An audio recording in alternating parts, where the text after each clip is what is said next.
Hello दोस्तों, welcome back to Prajwal classes. अब जैसा कि आप लोग जानते हैं, मैं इस समय आप लोगों को बेसिक टू एडवांस लेवल की ग्रामर पढ़ा रहा हूँ। अब जो कि school student SSC, bank, TET, C TET, super TET, air force, वो चाहे किसी भी कंपटीशन की प्रिपरेशन कर रहे हो, उनके लिए ये वाला वीडियो बहुत ज़्यादा इम्पोर्टेंट है।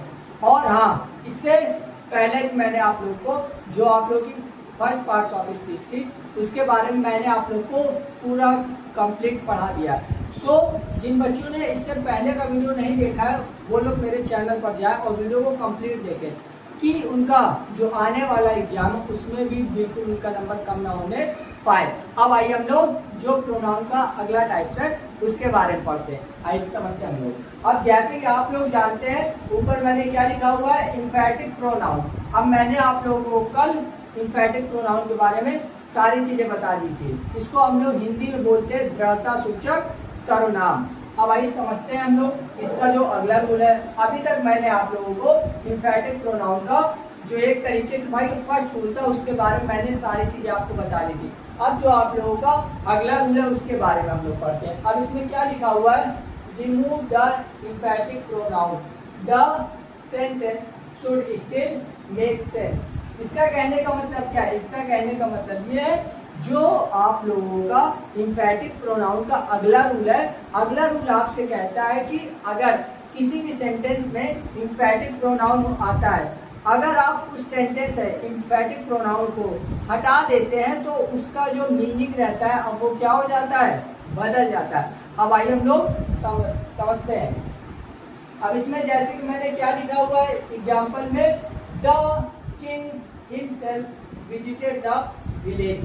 अब इसमें आप लोग अगर देख रहे होंगे तो इधर क्या लिखा हुआ है, द किंग हिमसेल्फ। अब ये आपका कौन सा प्रोनाउन हो गया, इम्फेटिक प्रोनाउन। अब क्योंकि कल मैंने आप लोगों को बताया था कि जो इम्फेटिक प्रोनाउन होता है वो हमेशा सब्जेक्ट के तुरंत बाद में आता है, ठीक है। तो अब अगर आप लोग देख रहे हैं तो इसमें बोला गया है the king himself visited the village. जो राजा था उसने क्या किया, खुद गांव में एक तरीके से भाई विजिट किया। क्लियर। अगला एग्जांपल देखते हैं। अगला एग्जांपल क्या बोला, अगर आप लोग अगला एग्जांपल देख रहे हो, अगले एग्जांपल में क्या बोला गया, the king visited the village. जो राजा था उसने भाई क्या किया, गांव को एक तरीके से भाई विजिट किया। अब अगर आप लोग देख रहे होंगे, इसमें आप लोगों से बोला गया है कि जो किंग था उसने भाई खुद विजिट किया। बट अगर अगले वाले सेंटेंस में देख रहे हो तो इसका ऑटोमेटिक आप लोग का भाई मीनिंग बदल गया। अब क्यों मीनिंग बदल गया, अब क्योंकि इसमें से जो इम्फेटिक प्रोनाउन था अब वो क्या हो गया है, रिमूव हो गया। अब बताइए इसमें कोई डाउट, कोई कंफ्यूजन? ओवरऑल इस रूल का कहने का मतलब ये है कि अगर किसी भी सेंटेंस में इम्फेटिक प्रोनाउन आता है तो उसका मीनिंग कुछ और रहता है। बट अगर उस सेंटेंस से इम्फेटिक प्रोनाउन को आप लोग हटा देंगे तो ऑटोमेटिक उसका मीनिंग क्या हो जाएगा, बदल जाएगा। ओके गाइस, अब आइए हम लोग अगला रूल देखते हैं। अब अगला रूल क्या बोलता है, रूल नंबर 3। अब ये रूल ऐसा रूल है अब जिसमें कि बच्चे बहुत ज्यादा कंफ्यूज रहते हैं, क्योंकि बच्चों जो बच्चे रहते हैं वो इसलिए कंफ्यूज हो जाते हैं क्योंकि जो इम्फेटिक प्रोनाउन होता है, जो रिफ्लेक्सिव प्रोनाउन होता है, दोनों दिखते हैं सेम, बट इनका यूज, बट इनको एक तरीके से जो है भाई आइडेंटिफाई करने का तरीका वो बिल्कुल डिफरेंस होता है। आज के बाद जो भी आपका कंफ्यूजन होगा सब 2 मिनट में खत्म हो जाएगा। अब आइए हम लोग समझते हैं। अब मैंने इधर क्या लिखा हुआ है, difference between emphatic and reflexive pronoun. क्या दोनों में डिफरेंस है, क्या दोनों में अंतर, उसके बारे में हम लोग पढ़ते हैं। इधर मैंने क्या लिखा हुआ है, इम्फेटिक प्रोनाउन। इम्फेटिक प्रोनाउन को आइए हम लोग पहले समझ लेते हैं। इसमें क्या बोला गया है, इट ओनली एज इम्फेसाइज। जो इम्फेटिक प्रोनाउन होता है अब वो केवल किस चीज का काम करता है, किसी भी सेंटेंस में जो भी सब्जेक्ट रहता है उसको एक तरीके से बाकी एम्फेसाइज करने का काम करता है। It is not necessary for the meaning. इसका कहने का मतलब क्या है, इम्फेटिक प्रोनाउन जो होता है वो किसी भी सेंटेंस में जो उसका सब्जेक्ट रहता है उसको जो है एम्फेसाइज करने का काम करता है, उसमें कोई पर्सनली मीनिंग बिल्कुल नहीं देता है। फिर या तो उस सेंटेंस में उस बाय के मीनिंग की कोई जरूरत बिल्कुल नहीं होती। ओके, अब आइए हम लोग समझते हैं एग्जांपल। इसमें क्या बोला गया है, Rahul himself repair the bike. जो राहुल था उसने खुद बाइक को रिपेयर किया। अब अगर आप लोग देख रहे होंगे तो ये जो वर्ड आया है हिमसेल्फ, आपका कौन सा प्रोनाउन हो गया? इंफैटिक प्रोनाउन हो गया। क्लियर? अगला देखते हैं, अगला क्या है? Reflexive pronoun. दोनों में अभी आपको अंतर समझ में आ जाएगा बस 2 मिनट में। आगे क्या है? It receives the action and is आगे बोला गया भाई नेसेसरी। कहने का मतलब क्या है? जो रिफ्लेक्सिव प्रोनाउन होता है उसमें क्या होता है कि आपका कोई भी जो एक्शन होता है उसे जो है एक तरीके से भाई सब्जेक्ट के द्वारा रिसीव किया जाता है, स्वीकार किया जाता है।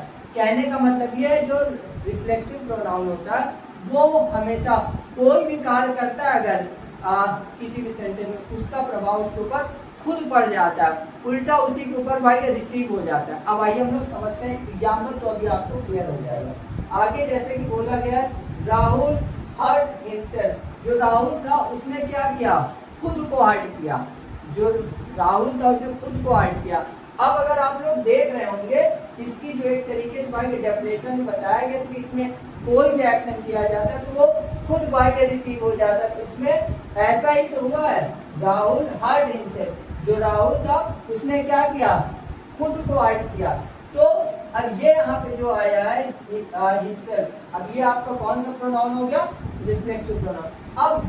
अब दोनों में क्या अंतर है, कैसे हम लोग कंपेयर करेंगे, हम लोग कैसे आइडेंटिफाई करेंगे, उसके बारे में समझते हैं। इधर मैंने आप लोग के लिए लिखा हुआ है कंपेयर। इसमें क्या बोला गया है? सी हरसेल्फ मेड द केक। उसने केक खुद बनाया, उसने केक खुद बनाया। तो अभी मैंने आप लोग को बताया कि जो इंफैटिक प्रोनाउन होता है वो हमेशा किसके बाद में आता है?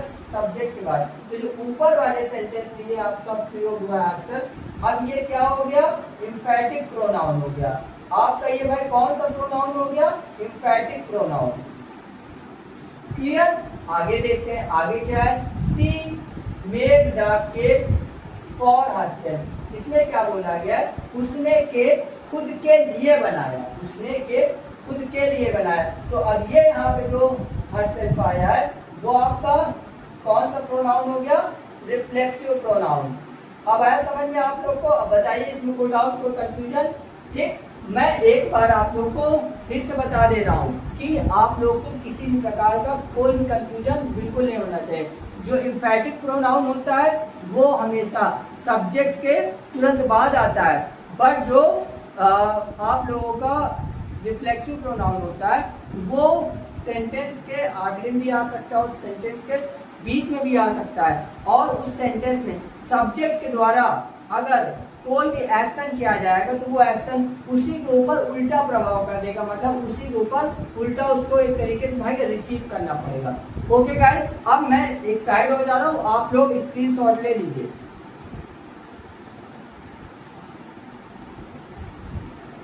आप लोगों ने स्क्रीनशॉट ले लिया होगा। अब आप लोग प्रॉपर वे में भाई के नोट्स बनाते हुए चलिए, क्योंकि इस तरीके की नोट्स जो मैं आप लोगों को बारी बारी एक एक चीजें अच्छे ढंग से समझा रहा हूँ, लिखा रहा हूँ, इस तरीके की नोट्स आपको जल्दी कहीं भी बिल्कुल भी नहीं मिलेगी। सो आप लोग प्रॉपर वे में भाई के नोट्स बनाते हुए चलिए कि अगर आप लोग पेपर समय अगर आप लोग को भाई के रिवाइज करना रहेगा तो आप लोग जो मतलब 8-8 घंटे 6-6 घंटे की भाई मैराथन क्लास देते उसमें आप नहीं समय बर्बाद करिए, क्योंकि जब आपके पास प्रॉपर वे में नोट्स रहेगी तो आप उसे अच्छे ढंग से स्पीड से पढ़ सकते हैं। ओके गाइस, अगर वीडियो अच्छा लगा हो तो please like share and subscribe करिए। Thank you guys.